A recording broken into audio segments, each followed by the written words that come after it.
everybody, and welcome to the Total Soccer Show. My name is Taylor Rockwell. My name is not Ryan Bailey, your usual host of the Weekend Review. He is still returning from his family trip to Orlando, because anytime you can spend several hours on the interstate on a holiday weekend to spend time in landlocked Central Florida, you have to do it. If you don't, then how is Hard Rock Cafe Orlando going to stay in business? So we thank Ryan for his Herculean efforts and turn our collective attention to the weekend that was. It was an on-theme weekend in the world of football. In the Premier League, the Easter Bunny delivered a big win for Aston Villa, an important victory for Liverpool, and forgot to get anything from Manchester United for the 12th straight year. The Big Bunny brought whistles for Mbappe, tomatoes for McTominay, and soccer to Cleveland. We also had Hansi Flick stress-eating marshmallow peeps on the touchline as Barcelona and Celta Vigo played the game of the weekend, and Pep graciously allowed his players to split one single chocolate egg after finally collectively remembering how to score goals and win again. Graham Ruthven spent the weekend watching all of this unfold, but the obvious important question, what items have you pilfered from your child's Easter basket, Graham? Oh, cream eggs. Always cream eggs. Hello, Taylor Rockwell, by the way. But cream eggs are I think cream eggs are so good, they're like high art. Like, the way that they are. Is it like a Cadbury cream egg? Is that what we're talking about? Cadbury cream egg. Yeah.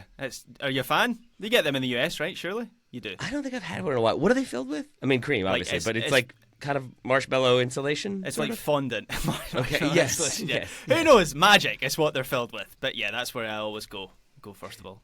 Now, the person I least expected to have done any sort of Easter basket, Easter egg hunting is the person that when I joined the recording, because Graham and this person were here first, he was talking about being involved in an Easter egg hunt. It's Joe Lowry. Hello, Joe. Hey, I'm all about Easter egg hunts. As a child, I think I was notoriously poor at Easter egg hunts to the point where I still get made fun of in my own family for my inability to find said Easter eggs. So like but on Saturday, Phoenix Rising held an Easter egg hunt before their game against Sacramento Republic, which, we don't need to worry about that. But the Easter egg hunt itself, 2,500 eggs on the field at 38th and Washington. The children were out in droves, covering every blade of grass pregame on the field. I went down with them. I was dared by my co-commentator, Killian McClatchy, to go down and hunt Easter eggs like a child along with the children. Dared. Yeah, I know. It didn't take much convincing.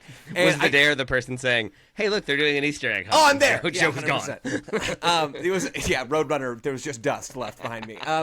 So I went down with all the children, and unfortunately, there were so many kids, and it wasn't, guys, this was more of an Easter egg gather than it was a hunt, right? Like, you can't hide eggs on a giant flat grass field.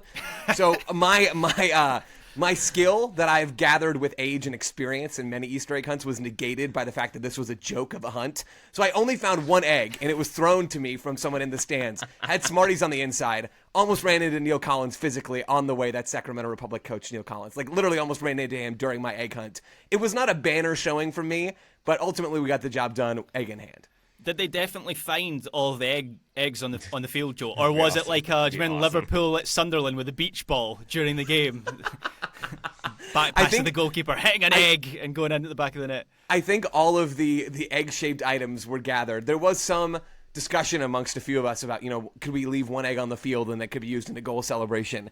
And then, unfortunately, the fun police would go out and grab a yellow card, for that. But I do believe all of the eggs were found, which is, again, it wasn't that impressive, if we're being honest. I'm now thinking of how you would use it in a goal celebration. Like, everyone has their own way of eating a cream egg, so the correct way to eat a cream egg is to bite half of it and then scoop out the inside. I imagine like that poo? is... Like what? Like Winnie the Pooh, not as though. I also did the honey scooping motion. Like, I mean, that's not where my mind went. So sorry. Hold on. I've unintentionally derailed this here. Graham, you're saying you bite off the top half of the egg and you physically with your finger. No, not scoop with my it finger. out. I'll just go there. I use my tongue to scoop out the goo from the inside of the egg. That's the correct way to do it, and then you eat the chocolate.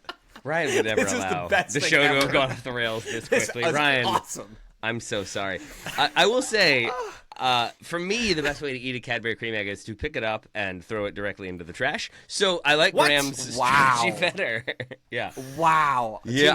Team Graham. This is a turning point in our relationship. Cream eggs are. Would you go cream egg or caramel egg? That's close. Caramel eggs feel more decadent. Like they feel. Oh, that's close.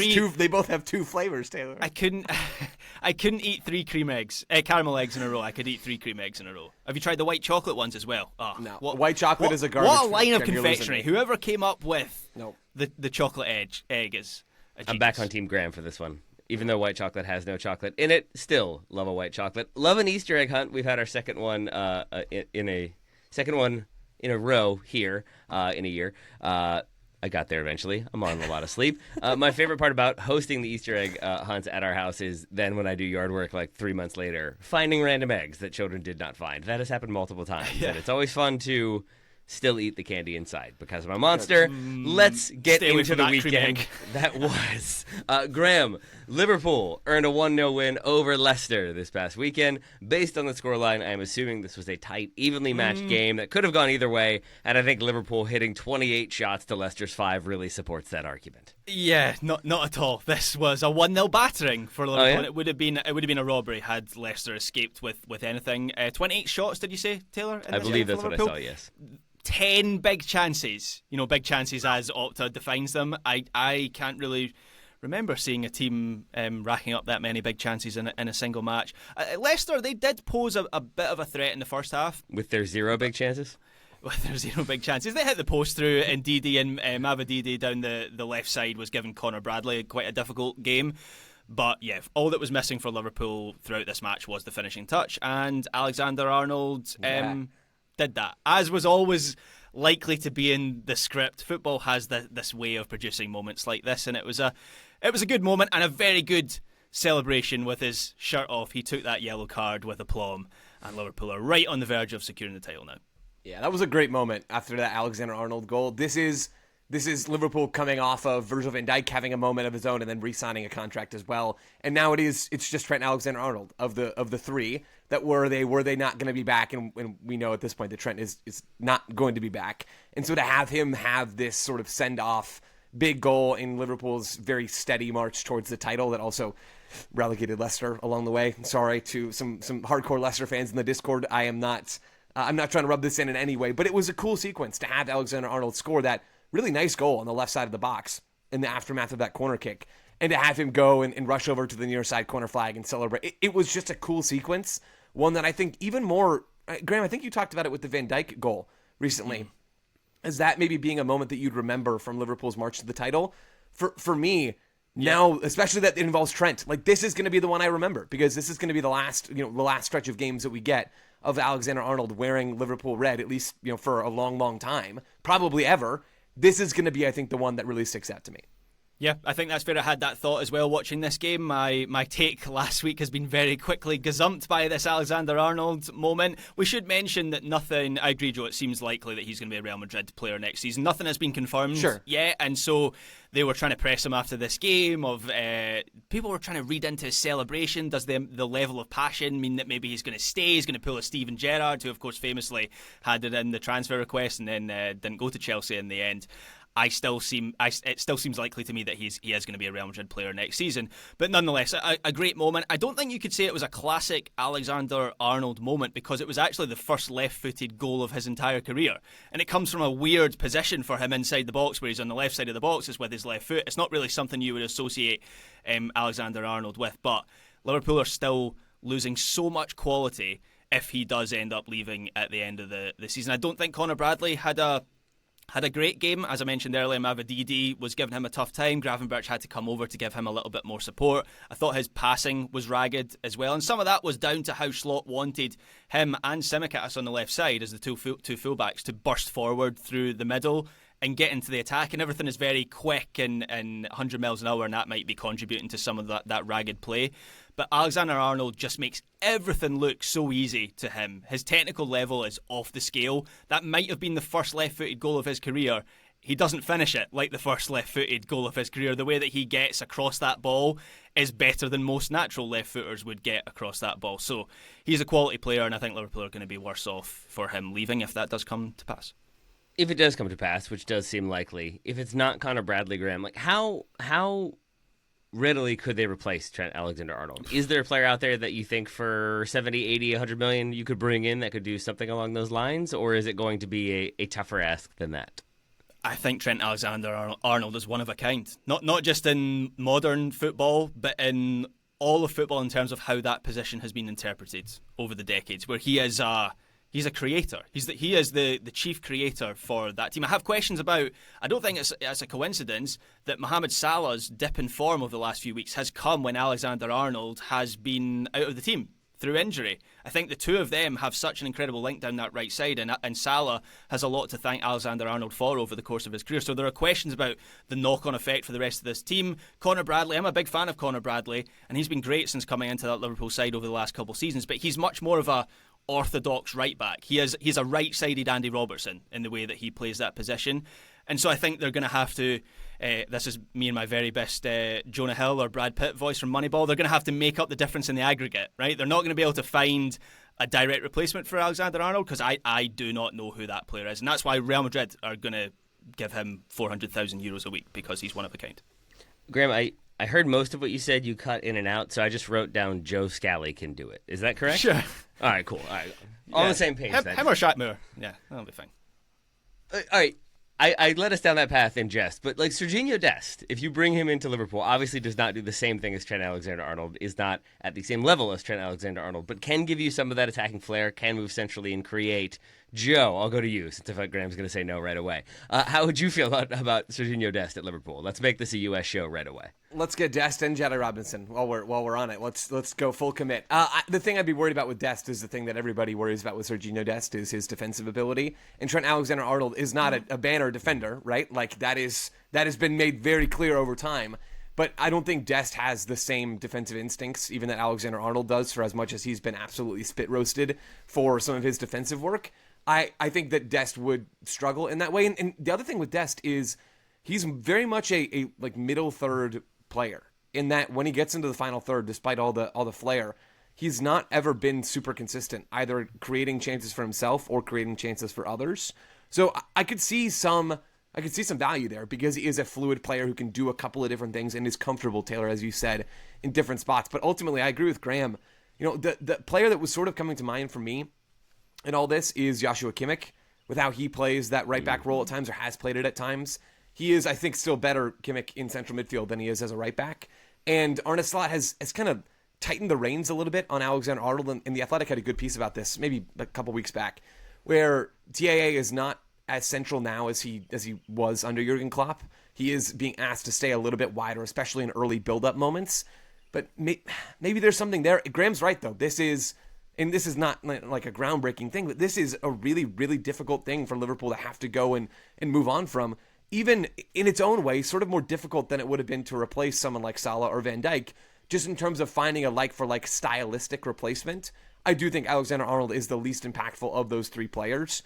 But man, it's going to be a real challenge. And honestly, I'm fascinated to see what this looks like in a season where, at this point, the storylines are not exactly abounding outside of maybe the Champions League spots, and we'll get to that later. How Liverpool approach the last bit of this season and how they allocate minutes in that spot and what they do in the summer, I think it's going to be really interesting. Flipping it around, Joe, you mentioned Leicester getting relegated. Would either of you like to see them stick with Ruud van Nistelrooy next season in the championship, which seems like an obvious no. They've only picked up, I think, 1 point in their last 1, 2, 3, 4, 5, 6, 7, keep going. 8, 9, 10 games at least. But those 10 games, how many goals in those 10 games?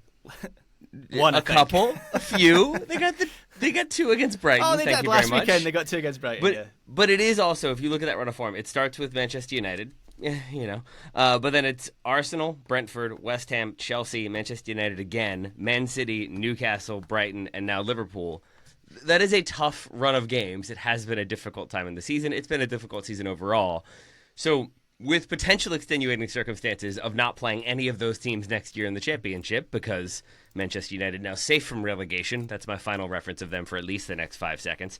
Graham, you're not sticking with Ruud van Nistelrooy, I take it? I've not been overly impressed with what Van Nistelrooy has got out of this team, but what I will say is this team is dreadful in terms of the quality that they have. They have 38-year-old Jamie Vardy still as their starting centre-forward, and there's been so much chat about Southampton. Give him a cup of port and a Red Bull, and he's like 36. Yeah, that's true. Maybe they've cut him off this season. That's the reason why he's not been so good. But there's been so much chat about Southampton because they are close to this, Derby County record, which, by the way, they've now equalled with 11 points. Woohoo! Way to go, Southampton. But Leicester City have been so bad in their own right. And they haven't scored a goal at home. I'm just reading some of my notes here. They haven't scored a goal at home since December. In that time, Southampton have sacked a manager, hired a manager, sacked another manager, hired another manager, and Leicester still haven't scored a goal at home. And I actually think they have been worse to watch. It's certainly over the last 2-3 months than Southampton. And even thinking back to the start of the season, Southampton made those dreadful errors on the ball, but at least they had an identity. At least they stood for something. There were moments and there were 20-minute periods in games that they were competitive. I've not seen anything from Leicester. I think they've had nothing this season from start to finish. So I kind of struggle to answer that question, Taylor, on Ruud van Nistelrooy, because the team is so bad. He did okay in those few games as Manchester United manager, so maybe there's something there. But this club as a whole needs a whole rebuild. Their fans are very unhappy with the leadership at the moment. Yeah, I do think it's one of those, he is not the problem, but he is probably a problem. And so if you are trying to maybe generate some positivity for the coming season, you part ways, you bring in somebody else. You see how it goes next year. Maybe spend a little bit of money along the way. Joe, let's move a quick 33 miles to the west of Leicester, where we have Birmingham and Aston Villa. Villa were knocked out of the Champions League last week, despite giving PSG a run for... well, not all of their money. Some of their money, I'll say. Wow, definitely nice. some of their money. A hangover could have been expected in this match. Maybe it's actually Newcastle who expected Villa to be hungover and maybe showed up accordingly. Taylor, your pre-show nap is paying off. The cleverness meter is off the charts today. Thank you, really, my friend. really, really impressive stuff. I don't know what Aston Villa have put in their drinking water or the drinking water of their opponents. Guys, this is the Ollie Watkins opener in this game. Comes in the first minute. Was their third deflected goal, largely deflected goal, wildly deflected goal in their last 4 goals. Cast your mind back to that PSG win that ultimately didn't really matter, but kind of felt like it did, at least a little bit.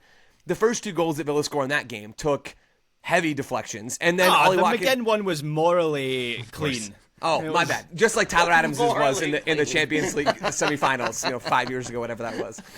Yeah, I would simply not cast any aspersions on John McGinn or his backside. But it's ridiculous. What Villa are pulling off right now is downright absurd. I could not believe when they scored this opener as early as they did, and to watch it take yet another deflection is blowing my mind. That is not the top line takeaway from this game. The top line takeaway from this game is that Villa got a massive result and put in a massive performance. They're now just 2 points. Just 2 points separate Villa in 7th from Newcastle in 3rd at the moment in the Premier League. The race for the Champions League spots is on, and I got my popcorn, folks, because there's some really good teams, and Villa showed that in this game. They were super effective in almost every phase. That's not to say they were perfect, because Newcastle did throw some punches in this game, but from Villa's ability to break through some of Newcastle's man-oriented pressure, their ability to use Ollie Watkins as a release valve at times, pushing the outside backs high and wide and getting really involved there. And I thought the star man was Youri Tielemans, who picked up an assist. He ends up, it's an own goal off of Dan Burn, but he's crashing the box for a goal for Aston Villa. His distribution in midfield was unbelievable in this game. This was Tielemans at his best and at the best that we've seen him be for club and country. I've always had a soft spot for him because he can sit deep and stray passes, especially with those really well-weighted line breakers that just kind of float right across the top of the grass. I love watching him play, and he was incredible in this game, and Villa on the whole were really, really good. Yeah, they absolutely were. Just really impressive stuff from them to go from that PSG game during the week where there might have been a dip, not just physically but emotionally as well, for them to come off the back of that game, but there wasn't anything of the sort, and if anything, it looked like a match too far, or maybe even a half too far, is how Jason Tindall, Eddie Howe, of course, is still in hospital with pneumonia, so it's Jason Tindall taking the team at the moment. He called it a half too far for Newcastle. They've played a lot of games recently. I think they've played 6 matches in April. They had the Carabao Cup final at the end of last month as well, so I think you could see that drop off from them. But the fact that Aston Villa are able to handle a similar workload so emphatically with such a performance where they just basically ran over the top of Newcastle. They did to Newcastle what Newcastle do to so many other teams, what Newcastle did to Manchester United whenever that was last weekend or 2 weekends ago. And they failed to match Villa in so many different ways. And you're right, Joe, Yuri Tielemans was brilliant. I actually think he's been really good for the last few weeks for this Aston Villa team. But one player who we haven't seen much of recently, you mentioned him in passing there, is Ollie Watkins. And I thought this was a reminder of how good a fit and firing and in-form Ollie Watkins is, because he was absolutely brilliant. I know Unai Emery has used Marcus Rashford as that centre-forward in the big games. When they're both at their best, I'm actually not sure there's much between Ollie Watkins and Marcus Rashford. And in this game, he was so sharp with his decision-making. He got, as you say, Joe, he got a bit fortunate, or very fortunate, with his goal after 33 seconds. But he was so aware of the runs around him throughout that game. And you look at the pass for Matsson's goal, right? And okay, it's not the hardest pass that he's ever made in his life, but the timing is right, the weight is right. He knows Maatson is making that run from beyond him, and Villa's approach was to get Burns and Schär moving in that defensive line as the two centre backs, and to create space around them, particularly down the left wing where 3 of Villa's goals came from. I looked at where the proportions of their percentages of where their attacks were coming from. 53% of their attacks came from down that left wing in this game, and it was in those areas where Watkins was doing a lot of the damage. He was drifting out to the left, he was also dropping deep, pulling a defender with him as well. Someone else would spin in behind that space. So he was great. It feels like he's coming to a crossroads in his career where if Marcus Rashford is going to be signed permanently by Villa, he's far too good to be second choice at a team, even a team as strong as Aston Villa. So I'm interested to see what next season looks like for him. With the way fortunes have improved for both teams, Graham, if you had to choose between being a Villa supporter and being a Newcastle supporter, who do you think is in a happier position? Not after this weekend, maybe. That one's pretty clear. But maybe going forward, looking in the next season, would you rather be pulling for Villa or for Newcastle? I think Newcastle fans, after winning a trophy a few weeks ago, I think some of them are still singing Sam Fender and working off that hangover from that big party a few weeks ago. Yeah, I think Newcastle as well just have a higher ceiling as a club because of the resources that they have. But look, what Villa have done over the last 2-3 years, and what they've done is not totally organic either. They have a rich owner as well. They have financial backing. But the way that Unai Emery, even in 2 seasons, Ollie Watkins was their star man a couple of seasons ago, and now that's in question. Maybe he could leave in the summer. The way that this team has progressed, where they have these options, where they've got Marco Asensio, who's not a guaranteed starter for them. Amadou Onana is not a guaranteed starter for them. He comes into this game and scores an absolute belter from outside the box. So it kind of reminds me of the progression that Spurs, I know they've become a punchline recently, Spurs, but there was a few seasons under Pochettino where Spurs very quickly went from being a team that might challenge for the top 4 to just being a team that was consistently up there. And the way that Villa have gone the last few years, it feels like they've gone through a similar cycle. Do you guys remember when John Duran played for this team this year? That was weird, I was thinking about that. I really was thinking about that, and the attacking depth that this Villa team has, right? And we talked about the Marcus Rashford thing already. It is really impressive how this team has had so many really effective producers for them going forward. You think about how Villa play under Emery. The attacking midfielders, really, it's not just one attacking midfielder underneath the 9. It's 3 attacking midfielders, where Morgan Rogers will pinch in, John McGinn will pinch in, yet Marco Asensio playing underneath Ollie Watkins in this game. And even with these guys not having played together for a super long time in the case of Marco Asensio, there seems to be such an impressive understanding between those players.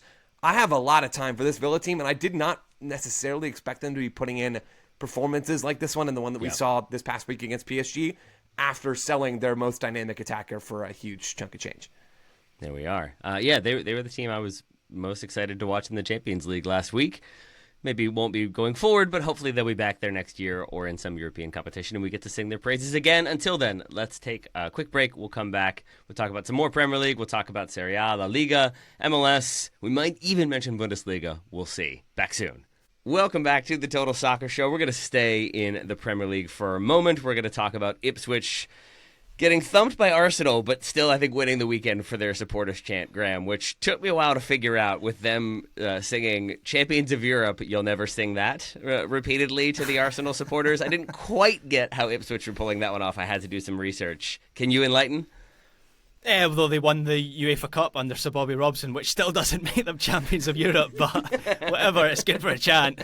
What would be the accurate chant then? Champions of Europe's second most prestigious club competition in the 80s. There we go. You'll never sing that? I wish they'd added in the 80s as well to the full Not chant. quite the same ring to it. Just almost, but not quite. Graham, which do you prefer? The updated and revised Ipswich chant we just came up with, or the general performance of Bukayo Saka? Oh, definitely Bukayo Saka. All right, he fine.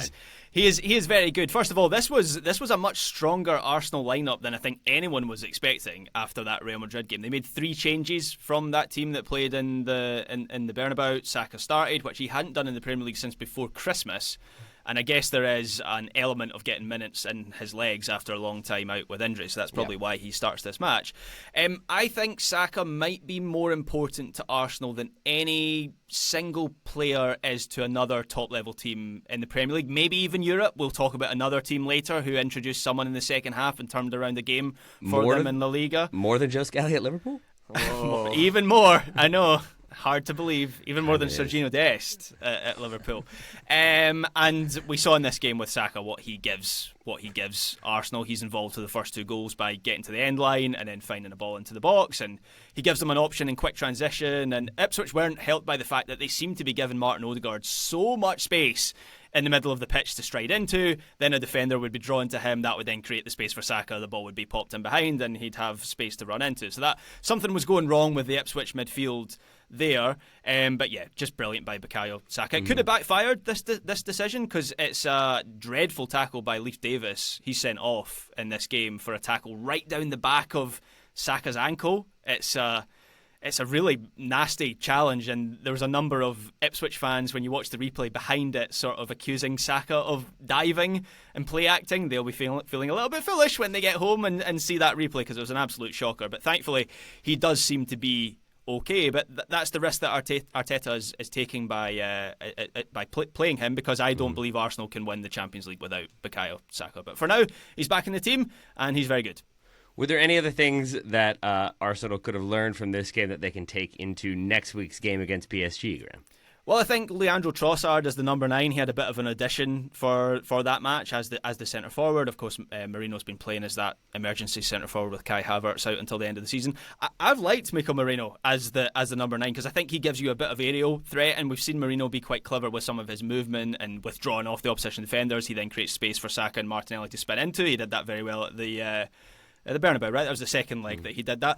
But Trossard, he's maybe a little bit more nimble, and we saw that for the third Arsenal goal in this game. He's really sharp when he plays on instincts inside the box. So in that sense, he's maybe a little bit more of an orthodox penalty box poacher when he gets into space. And the fact is, with Thomas Partey injured, there's doubt whether he'll be back for that game next week. It could be that Marino is forced back into that midfield unit, and then that automatically puts Leandro Trossard as the 9. So this could be the team that ultimately starts against PSG. You'd think maybe Urian Timber would come back into the lineup, but you look even at the centre backs. Gabriel is out injured until I think the end of the season, or close to the end of the season, so it's going to be Kivior and Saliba. I think the two of them have developed some pretty decent chemistry over the last couple of weeks. I've been impressed with them as well. So Arsenal seem to be peaking at the right time. They've had a lot of players out injured, and obviously the title race is gone, unfortunately for them. It collapsed in that time, in that period where they had a lot of players out injured. But in the Champions League, I think they're looking really good, and this was another performance that should give them some confidence ahead of that game. A question for you both, and I am fully fine with your answer being I have no opinion, and then we can move on. This summer, should Arsenal sign a number 9?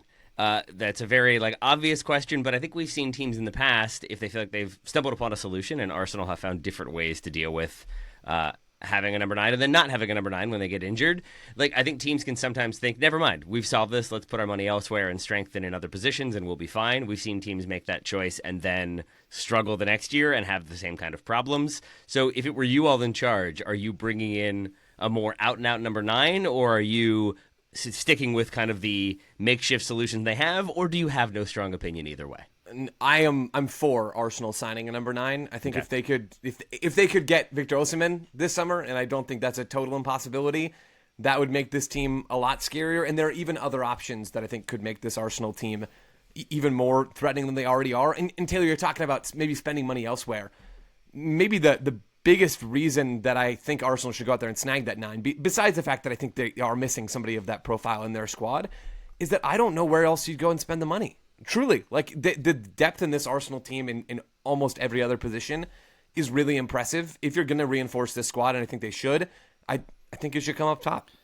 I think they should sign. They certainly should try and sign a centre forward, but not any centre forward. It has to be someone that is going to truly elevate their level, because that's where Arsenal are as a team right now. They've given themselves a platform where they're going to be in the title conversation most seasons. So I think of City going and get Haaland, or Newcastle getting Isak, and those strikers are really difficult to get. Joe, I think the other area of the team where I would spend money is, and I've banged this drum a few times on this show, is left wing. Gabriel Martinelli, I don't know whether it's a personal agenda. He's a decent player, but I think you could upgrade on him to go and get someone like Nico Williams, who David Ornstein has repeatedly said over the last year Arsenal have legitimate interest in. I think if you could get Nico Williams and maybe get someone in as like a second or third choice penalty box poacher striker to fill in some of the gaps, I would potentially go for that over getting someone like, I mean, even Gyökeres, he's been great. He's putting up incredible numbers in Portugal, but there's always that element of doubt where someone hasn't played in the Premier League before, and it's a new environment. So I know that would be the same for Nico Williams, but I've got more faith in him being a true level elite attacker than maybe I do with Gyökeres. So left wing would be the other place I'd look. And if they are looking for a number 9, there's this guy Erling Haaland. I've heard good things. I think he could do big things for them. It's kind of if they could find off a the clone, radar, I know, but it worked for Manchester United with their clone of Erling Haaland. That's gone absolutely fine for them. So Graham, Arsenal should I am allowed to hurl insults at Manchester United. You don't get to do that, okay? You don't. Taylor, get to you do weren't that. here last week, and we did plenty of that. Don't you worry. Yeah. Well, Joe, your disrespect is noted because you called him Victor Osimhen and not Galatasaray legend Victor Osimhen. So you lost some points there. Turkish football is going to come after me. I'm honestly a little afraid now. As soon as they're done coming after themselves and each other repeatedly, they're coming after you. Graham, let's talk about Erling Haaland's employers at Manchester City for a moment. They get the 2-0 win over Everton.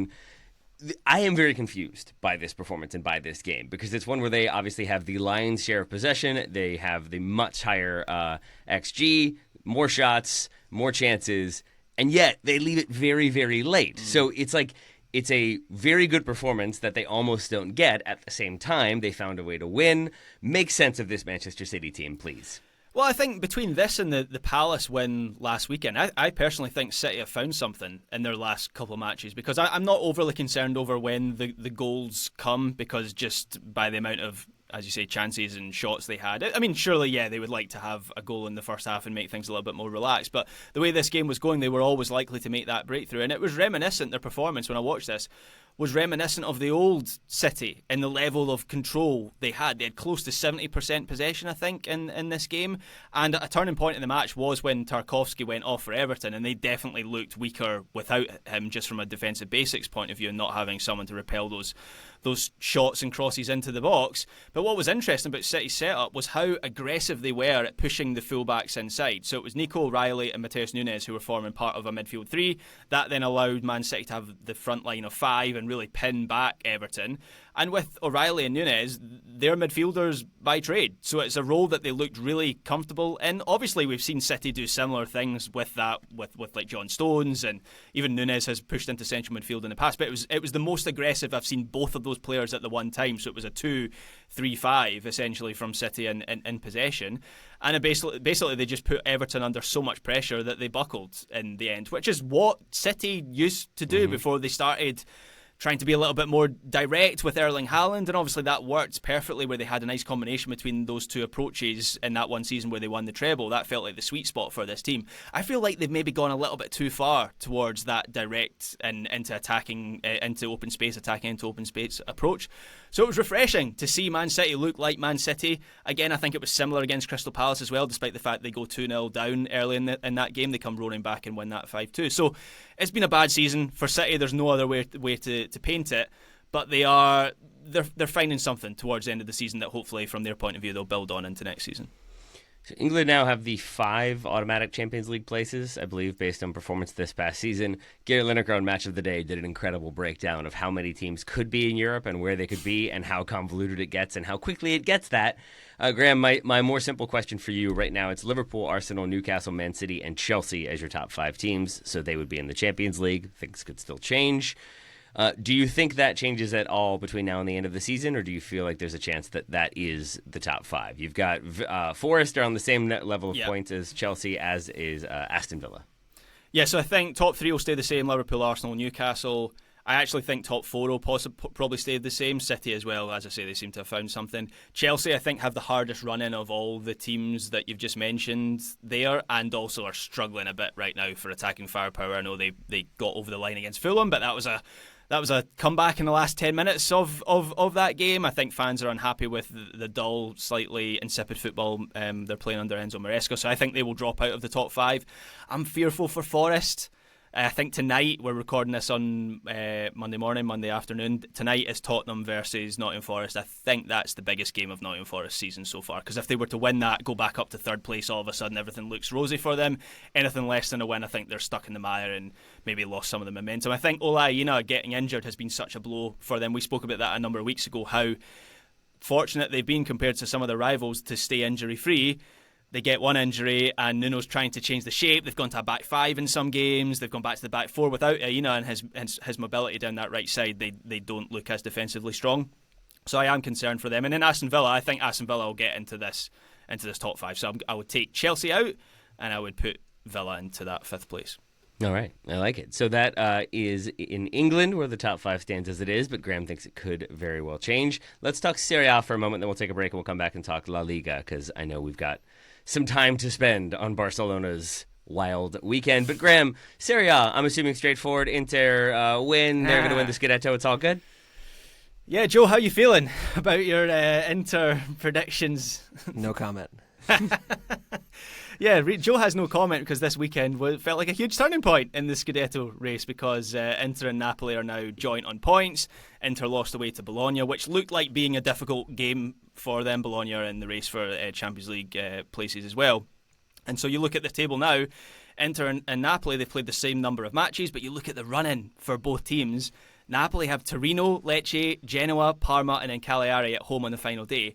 Inter, on the other hand, have Roma next week. They've got a game against Lazio, and then away to Como, who you might not think that's a challenging game, but they've been in really good form recently. That's a tricky match to finish on. Plus, you've got a Champions League semi-final. You've got two legs there against Barcelona. They've got the Coppa Italia semi-final against AC Milan this week. If they win that, they've got the final. So all of a sudden, I don't know, like Napoli must be feeling pretty good about things. I'll come on to their game in a second, but I thought against Bologna for Inter, we saw a tired Inter team in this game. The midfield in particular, I thought, struggled to handle the tempo, maybe not the tempo, that's maybe not the right word, the pace, just the sheer physicality of this match through the middle, which is a risk for Inter with the age profile of that midfield, with players like Mkhitaryan in there.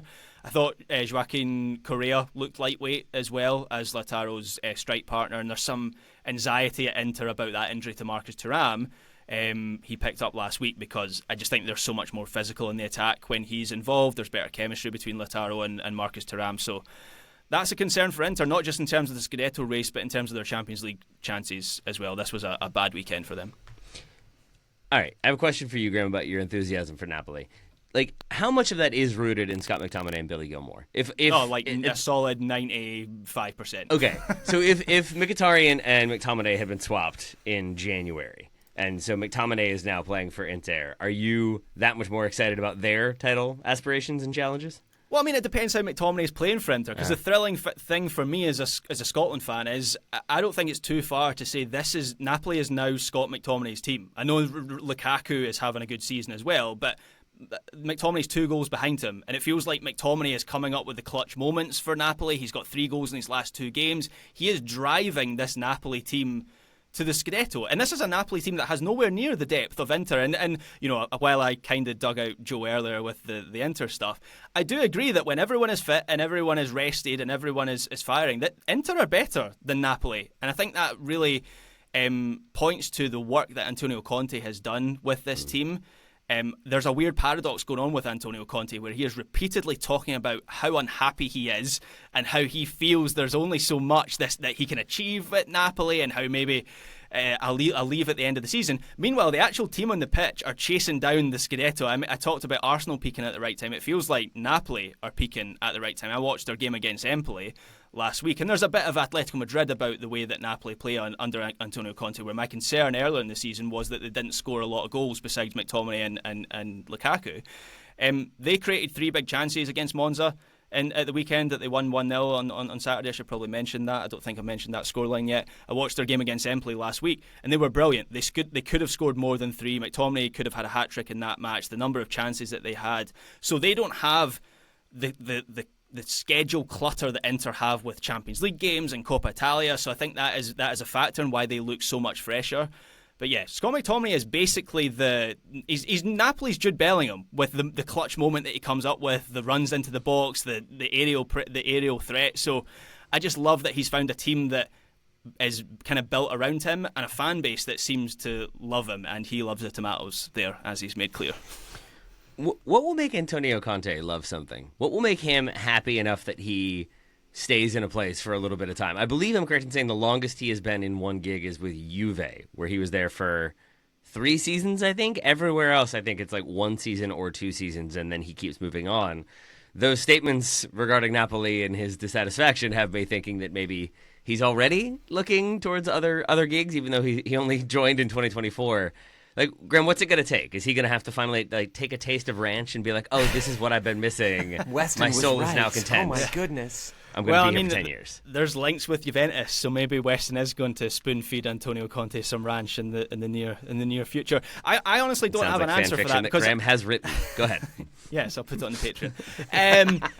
I would say money, because the last 2 clubs he's been at, that seems to have been his concern, is that they can't go into the transfer market and sign the players that he wants. But he had similar concerns at Roman Abramovich's Chelsea, where they did have the money and did spend a fortune every single summer. So it was too much money. He was unhappy with the amount of money. Yeah, he just complains. But this team is, as I say, they're peaking at the right time. And if you were to force me now to pick a winner out of Inter and Napoli, looking at that run in, I might go for Napoli to win the Scudetto. Joe is smiling and nodding in a way I don't blame you. lips. Like, 100% don't blame you, Graham. This was a brutal weekend for Inter and a bad weekend for my take. I'm not gonna leave. I'm gonna stay the course at the moment on Inter, just for the reason that I think we both agree that they are a better team on paper and have played better ball for most of this season.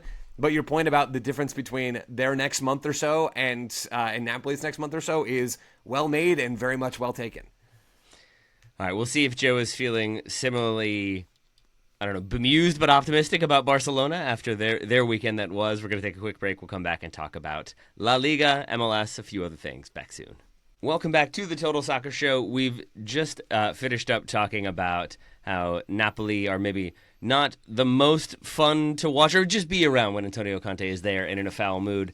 Joe, Barcelona, by contrast, a very fun team to watch, if not chaotic for their supporters. A 4-3 win over Celta Vigo, with Vigo leading, I believe, 3-1 at one point in this game. Yep. Barcelona pulled it back. Lamine Yamal was on the bench, so I don't know how much you want to talk about this versus how much you want to adjust your Lamine Yamal black armband that you were wearing since he didn't start this one. Yeah. I leave the floor to you. Yeah, we're hosting here at TSS our own little Easter egg hunt on today's show because we have hid the best game of the weekend by a country mile to the third segment. This game ruled. It absolutely ruled. Yeah, I had the Lamine Yamal black armband, but I got to take off my Pedri didn't start other black armband. Oh, cool. Because he did start. And that one was Onyx and one was Midnight, right? That's how you differentiate the two? They're cool. close, but just not quite on. This game, if I had to show someone, and there have been like 12 of these games this year, if I had to show, Graham knows where I'm going. If I had to show someone a 90-minute game to explain this version of Barcelona, I would show them this game. This is peak Barcelona. They go down 3-1 in this match, as you said, Taylor. All 3 goals for Celta Vigo come from Borja Iglesias. All 3 goals come from them just exploiting Barcelona's high line. It is pure comedy. The first goal from Borja is a pattern that we actually saw play out a number of times in this game, where not just the high line, exposing the high line from Celta Vigo, but also the way in which they exposed it. So the way this first goal happens for Celta Vigo is pretty telling for the rest of this match. It is Iglesias, the number 9, lurking high, but not just high. He's also shaded over towards the left side. And so Celta Vigo build down their right side. And it's Marcos Alonso, old friend alert. Marcos Alonso plays the ball out to Pablo DARREN on the right side for Celta Vigo. And Borja's still just lurking off ball, but he's so far over to the left side that Barcelona sort of lose sight of him, and he's well positioned between players.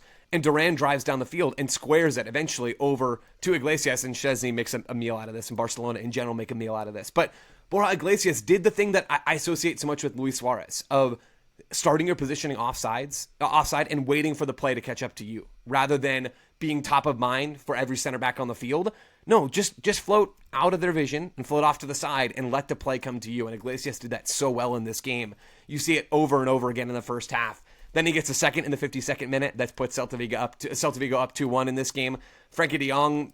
What is he doing? What is he doing? Yeah, it's a whiff in capital W sort of sense here. It is a brutal defensive moment from de Jong. And in general, he wasn't the only one. You had Cubarsí, who struggled, I thought, really in this game and looked his age at just 18.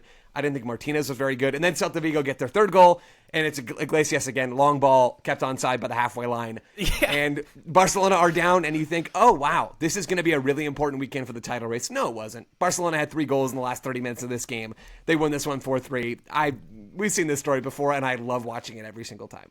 That third Celta goal is unbelievable. Taylor, yes. Sorry to pile on Manchester United here, but do you remember Manchester United conceded a goal, I'm sure it was against Bursaspor in the Champions League a number of years ago? Solskjaer was the manager. They weren't actually that bad at this point. They've conceded so many at this point. No, but this goal, to know for sure. I promise you, if you don't remember this, listeners will remember this goal, because it was almost like Manchester United basically forgot they had a goal to defend, and that's exactly what happened here, where Borja Iglesias is on the halfway line, and 2 Barca defenders, either they don't know that he's behind them but is in front of the halfway line, or they don't care, which is a possibility with this Barcelona team. So he's onside for the long ball forward, and it wasn't just the high line, it was some of the, and Joe touched upon this, it was some of the defensive moments. So the first goal, Szczesny and Cubarsí getting a little bit of a mix-up together. The second one, de Jong gets, it's not just when he gets over there, it's the fact he comes over so far from the middle of the pitch out to the wing when it felt just completely unnecessary. But then Barcelona make the changes. Olmo comes on, Lamine Yamal comes on, the player that I was referring to earlier who might challenge Saka for being the most important single player to an elite level team is possibly Lamine Yamal, because with him on the pitch they just have so many different ways to hurt teams. He puts in the cross for the equaliser for Rafinha to win in the middle. That, by the way, is the most prolific combination of 2 players in La Liga this season. Lamine Yamal, I think, has assisted Rafinha for either 5 or 6 goals this season, so that is a repeatable thing for this Barcelona team. But even in the final few minutes of this game, when it's been brought back to 3-3, Oscar Mingueza has a glorious opportunity with a header to win the game for Celta Vigo. So it's just absolutely classic Barcelona. Then they go up the other end of the pitch. It's Olmo that wins the penalty. Rafinha converts it, and Barcelona have had, to Joe's point, like 10 games like this season, and I love them for it. I said last week when we were talking a little bit of golf that the reason that I like Rory McIlroy is I gravitate towards athletes who make it hard for themselves and have to dig themselves out of holes on a weekly basis. Barca are the Rory McIlroy of soccer, and I love them for that. I've said previously that PSG are the best team in Europe. Barca are easily the most watchable team in Europe, and I don't always mean that as a compliment, but I always make sure to catch their games when I can. They are just constantly at both ends of the spectrum. In almost every single game, they'll put in a few semi-controlled performances from time to time.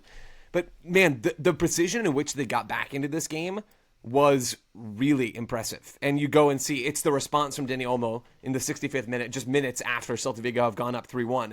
And it's a really nice sequence from Barcelona with Rafinha slipping Olmo into the box to half that deficit. And I thought Rafinha was really sharp in this game. A nice bounce back for him. And then Rafinha gets to the next. I mean, it just all happens so fast. They go down so quickly. They come back so quickly. And then the other chaotic elements of this game were real as well. And I know this isn't my usual stuff. I'm usually more X's and O's. I think we've defined Barca's X's and O's pretty well at this point in the season. The like other stuff in this game, like the mystery factor X or whatever in this game, was off the charts as well. Because on that third Celta goal, Graham, I went back and I've watched this thing probably 10 times by now. The body language is so funny to me. The way you described it of Barca forgetting that they had a goal to defend is spot on, because it's Iglesias who's just right in the middle of Cubarsí and Martinez. And Martinez, as the ball comes through, he doesn't even bother chasing him down. He's just gesticulating about how ridiculous the situation is. He throws his arms out in disgust. And then Frankie We're trying de Jong, to find the guy who did this. Yeah, exactly right. And Frankie de Jong is 6 yards. They're forming a nice little triangle, Barcelona, where de Jong is at the tip, and then you have the center backs just to either side of Iglesias, and no one's actually within 5 yards of him. De Jong looks and just holds out his hands we can't find the guy who did this. And it's everybody except Pau Cubarsí, who is apparently the designated runner because of his youthful exuberance.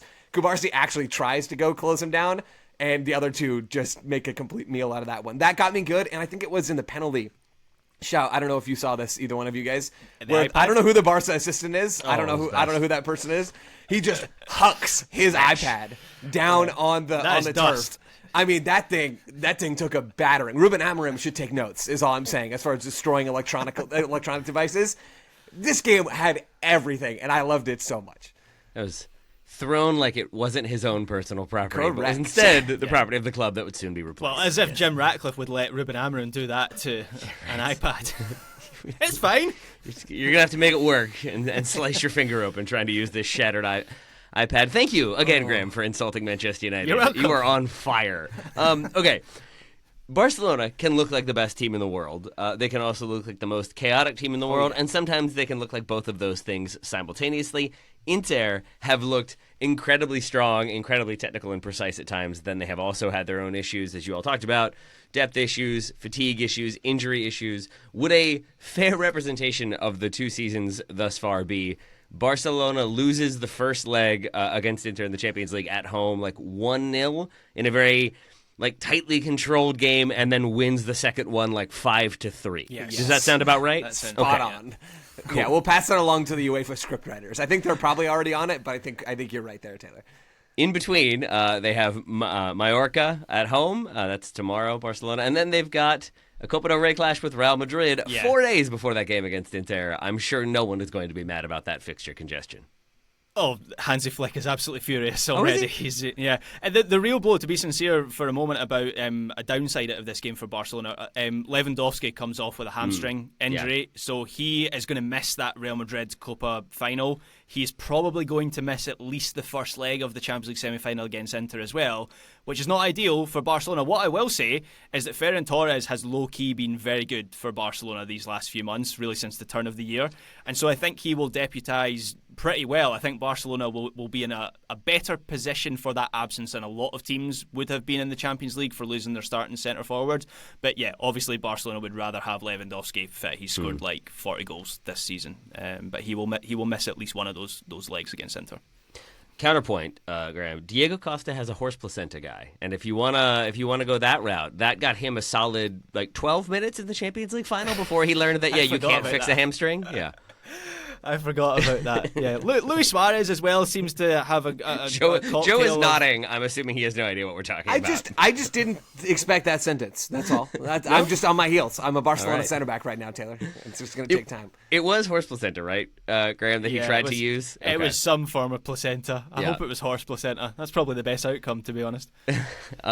Speaking of hopefully the best outcomes, I guess. That's my transition. Real Madrid with a 1-0 win. We talked about them facing Barcelona in the Copa del Rey. But, Graham, we get whistles in this one, and not happy whistles. No, whistles for Kylian Mbappe, who was suspended for this game. They show him on the large screens at the Bernabeu. Haven't been to the renovated Bernabeu, but from what I have seen, they are giant screens. So when Mbappe is on the screen, everyone in the Bernabeu knows about it, and it was incredibly loud. Not entirely sure what those whistles are for. Is it for the reckless tackle? Because I would actually say on an individual basis he's had a pretty decent season for Real Madrid. But I don't know whether it's to do with how mindless that tackle was last weekend. And what I will say is, with Mbappe out of this team, and this is not actually a point about Mbappe. I think I talked about earlier in the season when Vinicius was out injured when he had that suspension as well. Real Madrid looked a lot better. And this was back to the Real Madrid team that we saw last season. There was a lot of huffing and puffing from Real Madrid in this game. This seems to have been a common theme for a lot of teams this weekend between Liverpool and Man City, who were comprehensively the better team but had to rely on late goals. Very similar for Real Madrid. It was fair that they ended up making that breakthrough in stoppage time. They were a lot better than Athletic Club in this game. They had their highest single game XG since January. We should mention that Athletic Club made 10 changes to the team that beat Rangers in the Europa League during the week. That's such a focus for them this season. The final is at San Mamés. They very much want to be in that final, so you can see where their priorities lie. So it was maybe always likely that Real Madrid would end up on top in this game, but this is still a Real Madrid team that has struggled at home to Leganés, Valencia. Pretty much everyone they've faced recently they've struggled against. So this was a big improvement, and basically there were two big differences. One was Dani Ceballos starting, and he gave Real Madrid that sort of control on the ball that they haven't had, frankly, since he went down with that injury 3 months ago, earlier in the season. The other big difference, as I mentioned, was that Mbappe was suspended, and when you take Mbappe out, you can have Vinicius and Rodrigo as the split strikers, with Bellingham making those runs from midfield. Vinicius had his best game in ages. He's been in dreadful form recently. He was really, really positive in this game. The balance was much better from the midfield into the forward line. You had Tchouaméni having maybe his best performance in central midfield. He made 9 tackles in this game, which is his highest number of the season. You have Valverde down that right side, covering a lot of the legwork for Luka Modric. So the balance throughout this team was just a lot better when you take, and it's not necessarily when you take Mbappe out of the team, it's just one of those attackers. When you take one of those attackers at that team, the balance throughout this side is much better. And that was kind of my prediction at the start of the year when we did our predictions for 2025. One of those players I think is going to get chopped, and looking ahead to next season, I think that would be the wise decision for Real Madrid to make, because this was much more like it. You say it like it's not necessarily Mbappe coming out that makes them better. It has to be one of those three that is chopped. It's going to be Rodrigo, right? It would seem that way, but there's a lot of speculation about Vinicius. I mean, the Saudi Pro League has made big offers for him in the past. He's obviously had kind of restless moments at Real Madrid, which, look, are not all down to him. He's faced horrific racism in matches, and he's right. He's entitled to be unhappy about that. So he might relish a fresh start somewhere else. But yeah, I've never been more confident about anything. Those three into one team doesn't go. One of them is going to move on this summer or maybe in like January or something. Joe, Vinicius to DC United, who says no? Vinicius? Okay. But Vinicius to Inter Miami, he probably still says no. But Inter Miami get themselves a win. That is my way of transitioning us to Major League Soccer. Joe, this one in Cleveland, and the Crew lose. Will they ever play in Cleveland again? Nothing like playing a home game 2 hours from your actual city, right? I mean, that is just top-level stuff. Yeah, they might play in Cleveland. Yeah, please. Sorry to jump in there. I blue-skied something over the weekend about if you Google how far 150 miles is from where you are in the UK, you get some outrageous results. I know the US is a much bigger country and the context is different there, but 150 miles from me in Glasgow is Aberdeen. And someone else, Keith Wallace, who writes for the Cincy Post, tweeted that it's like Arsenal playing a home game in Stoke. There's some wild comparisons there. So yeah, it's ridiculous. Taylor, my answer is they might play another game in Cleveland at the Cleveland Browns Stadium if Lionel Messi comes to town again, because that is what this was. It was a cash grab, right? Mm-hmm. It wasn't just to see Jerry Jeudy stand on the sidelines and be interviewed? No, I mean, Michele Giannone did a great job with that interview. He really did. This game was Columbus getting unfortunate in basically every way. The fact that they had to play what Will Fernandez dubbed accurately a, quote, away home game. That's what it was. And they were the better team on the field in Cleveland. They played Miami off the field, I thought, for long stretches of this match. Just before Ben Hakramaski scores the only goal of this game, Columbus had turned Miami's defensive structure into mincemeat. They had carved right through it with third-man run after third-man run.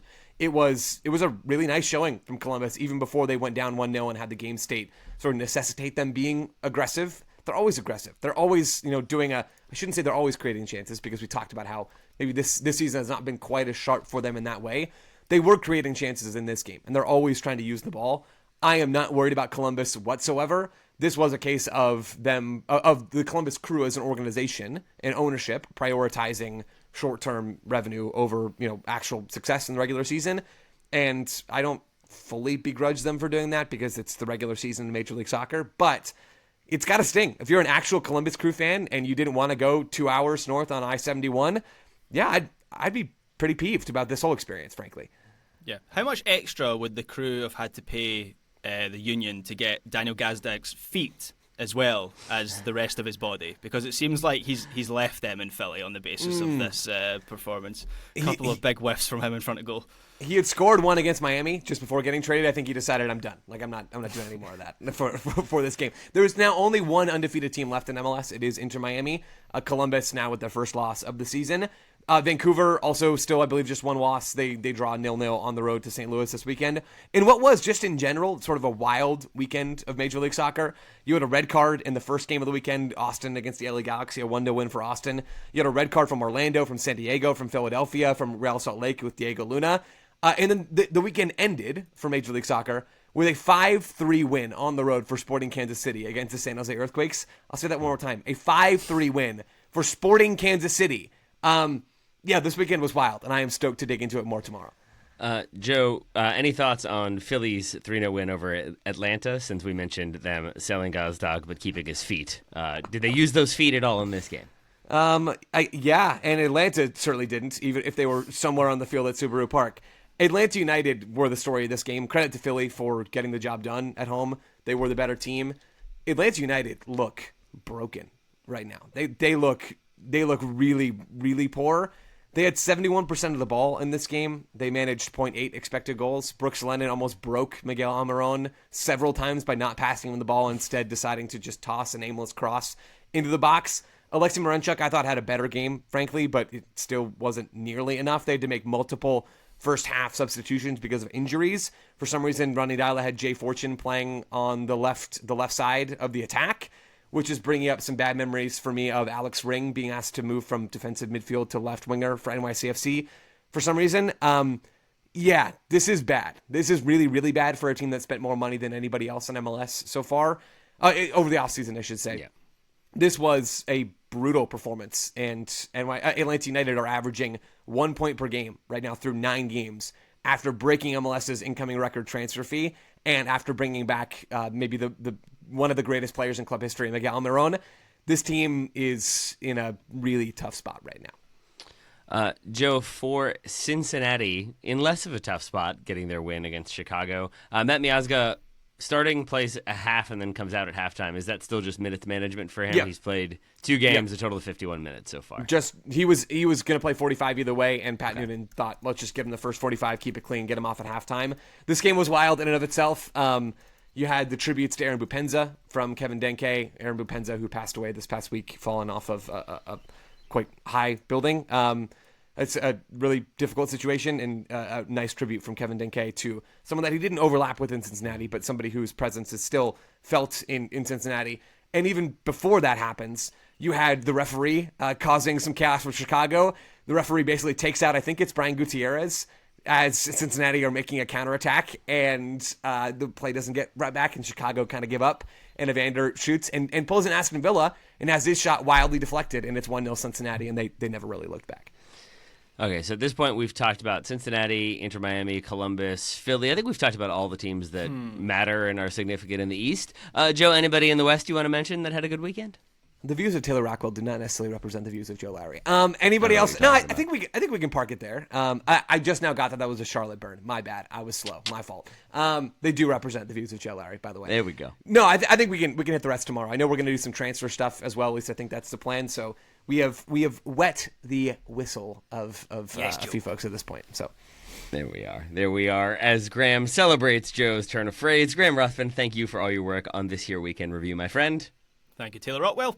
Go eat some cream eggs if you will. Joe, go eat some. What do we land on for you? I don't know. I guess I was just too busy thinking that Graham should go slurp out that cream. I'm excited to see how it plays out. Well, wait, finish. Sweet Lord. Thank you all so much for listening. Joe Lowry, thank you for that. We'll talk to you again tomorrow.